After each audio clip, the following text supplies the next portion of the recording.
today's video, I'm going to show you how to add a custom browser favicon in Squarespace 7.1. A favicon is that tiny icon you see next to your website's name in a browser tab.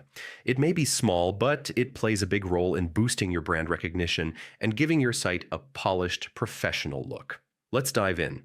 First, log into your Squarespace account. Head to the login page, and if your account is connected to Google, simply click Continue with Google for a quick sign-in. Once you're in, you'll land on your dashboard. From here, select the website you want to customize.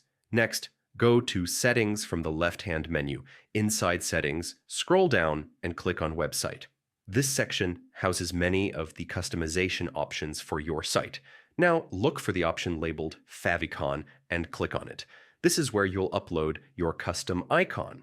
For best results, your favicon should be a square image, ideally 512 by 512 pixels to make sure it looks crisp across all browsers and devices.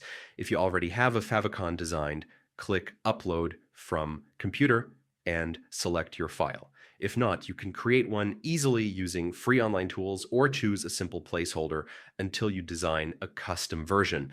Once your favicon is uploaded, don't forget the most important step: save your changes. This ensures your new icon goes live. To confirm, just open a new browser tab, visit your site, and you'll see your brand new favicon right next to the site name. And that's it. In just a few simple steps, you've added a custom browser favicon to your Squarespace 7.1 website. It's a small detail, but it makes a big difference in how professional and recognizable your site looks. Thanks for watching, and I hope this guide helped you enhance your Squarespace site. Be sure to check out my other tutorials for more quick tips on web design.